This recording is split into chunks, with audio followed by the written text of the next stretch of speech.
প্রথমে একটি গাড়ি এসে পথ আটকালো, সঙ্গে সঙ্গে চলে এলো দুটি মোটর বাইক। তারপরে একেবারে পয়েন্ট ব্ল্যাঙ্ক রেঞ্জ থেকে পরপর গুলি। প্রাথমিকভাবে সব দিক খতিয়ে দেখে তদন্তকারীরা নিশ্চিত যে বুধবার রাতে পূর্ব পরিকল্পিতভাবে খুন করা হয়েছে শুভেন্দু অধিকারীর আত্মসহায়ক চন্দ্রনাথ রথকে।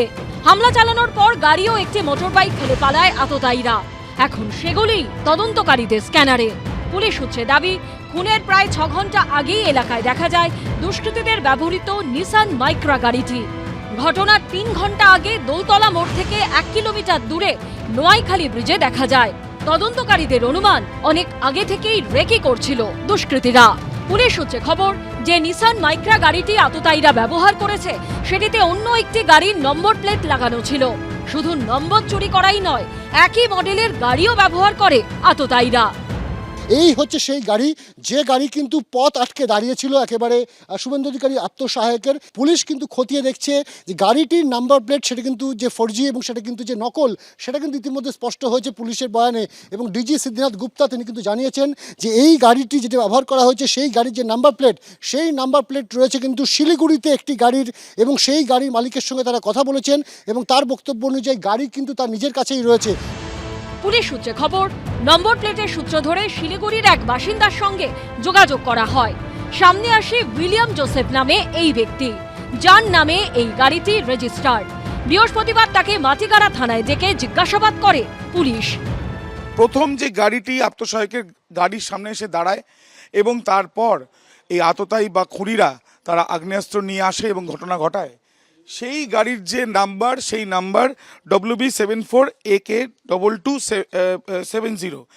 ইতিমধ্যে দেখা যাচ্ছে যে এই যে অরিজিনাল নাম্বার, যেই নাম্বার প্লেটেরই একই রকম নাম্বার প্লেটে একটি গাড়ি বাজেয়াপ্ত করা হয়েছে। কিন্তু এই নাম্বার প্লেটের এই যে গাড়ি, মাটিগাড়ার প্রত্যন্ত একটি অঞ্চলে আমরা রয়েছি, সেখানে কিন্তু ইতিমধ্যে দেখা যাচ্ছে। কিন্তু আততায়ীরা এই গাড়িটির নম্বরই কেন ব্যবহার করলো? পুলিশ সূত্রে খবর, শিলিগুড়ির এই বাসিন্দা গাড়ি বিক্রি করতে ওয়েলেক্সে ছবি দিয়েছিলেন। অনুমান করা হচ্ছে সেখান থেকেই নম্বরটি নেওয়া হয়। सेल के लिए इंटरनेट में डाले। हाँ, उसके बाद में डिटेल्स वगैरह लिया। उसके बाद में फिर मतलब गाड़ी लेके थाना में लेके पूरा उसको वेरीफाई किया, नंबर वगैरह मिलाया, चेसिस नंबर वगैरह जो भी रजिस्ट्रेशन नंबर है। उसके बाद में इंक्वायरी करके फिर गाड़ी छोड़ दिया। एक बात बताइए, इस दौरान कोई मैसेज आपको आया कि ट्रैफिक कोई रूल तोड़ा है, ऐसा कुछ? नहीं, कोई मैसेज नहीं आया। কিন্তু এত সব কিভাবে করা হলো? চেসিস নাম্বার থাকে হচ্ছে ঠিক বনেটের নিচে, ঠিক রেডিয়েটারের পিছনে এনক্রিপ্টেড ভাবে কিন্তু চেসিস নাম্বার থাকে। এই নিশান গাড়ির ক্ষেত্রে এই যে চেসিস নাম্বার যেটা এনক্রিপ্টেড ভাবে ছিল, সেটাকে ওয়েল্ডিং করে দেওয়া হয়েছিল যাতে চেসিস নাম্বার পুলিশ ধরতে না পারে। শুভেন্দু অধিকারীর আত্মসহায়ক খুনে এখনো কেউ গ্রেপ্তার না হলেও তাতে ব্যবহৃত একটি মোটর বাইক উদ্ধার করেছে পুলিশ। এই যে নম্বরটি দেখা যাচ্ছে, এটা পশ্চিম বর্ধমান আরটিওর নম্বর। বিভাস কুমার ভট্টাচার্য নামে এক ব্যক্তির নামে কেনা হয়েছিল 2012 সালে। কিন্তু যেটা পুলিশ আধিকারিকরা বলছেন, এই যে নম্বর প্লেটটি দেখছো, গাড়ির যা অবস্থা সেই তুলনায় নম্বর প্লেটটি অপেক্ষাকৃত নতুন। এবং যে নাটগুলি ব্যবহার করা হয়েছে, যে নাট অ্যান্ড বোল্ট ব্যবহার করা হয়েছে এই নাম্বার প্লেটে, সেই নাট অ্যান্ড বোল্ট সাধারণত বাইকের নম্বর প্লেটে ব্যবহার করা হয় না, এগুলো আলাদা করে বসানো হয়েছে। জানা গেছে মোটর বাইকের নম্বরটি বিভাস ভট্টাচার্যের নামে রেজিস্টার্ড। ঠিকানা দেওয়া আছে পশ্চিম বর্ধমানের বার্নপুরের একটি আবাসন। কিন্তু সেখানে গিয়ে জানা গেল ওখানে ওই নামে কেউ থাকেনি না। 2014 से तो हम हैं, उसके पहले का हम नहीं जानते कि ये कौन रहता था, क्या रहता था। तो आप विभास कुमार भट्टाचार्य को नहीं जानते? ना।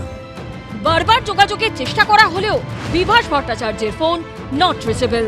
আবেদ দত্ত, ব্রতদীপ ভট্টাচার্য ও Kaushik Gatait report, ABP Ananda. ABP Ananda, এগিয়ে থাকে, এগিয়ে রাখে।